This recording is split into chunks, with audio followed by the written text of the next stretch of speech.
Welcome to our channel. Today we how to log into Jackson Hewitt tax account, easy access step by step clearly. To log into your Jackson Hewitt tax account, start by opening your preferred web browser. In the address bar, type in the URL for Jackson Hewitt's official website. Once the website loads, look for the login button, typically found at the top right corner of the homepage. Click on the login button to proceed. You will be directed to the login page where you'll see fields for your email and password. In the first field, enter the email address associated with your Jackson Hewitt account. Next, move to the password field and input your password carefully. If you have forgotten your password, click on the Forgot Password link for assistance in resetting it. Once you've filled in your email and password, double-check for any errors. When you're ready, click on the Login button to access your account. Upon successful login, you will be taken to your dashboard where you can manage your tax information. If you encounter any issues during the login process, look for help options on the website.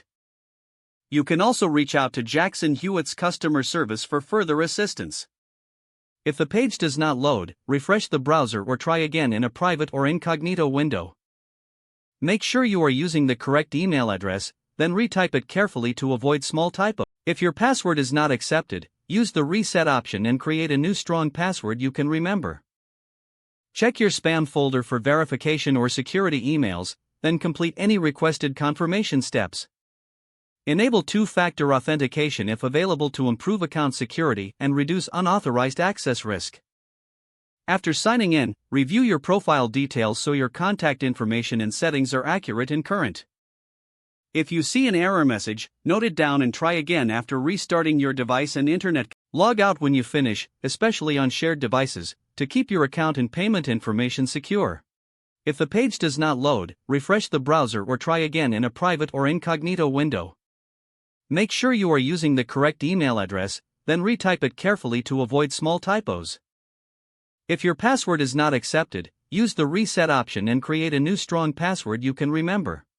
Check your spam folder for verification or security emails, then complete any requested confirmation steps. Enable two-factor authentication if available to improve account security and reduce unauthorized access risk. After signing in, review your profile details so your contact information and settings are accurate and current. If you see an error message, note it down and try again after restarting your device and internet connection. Don't forget to like this video and subscribe to our channel for more step-by-step tech guides.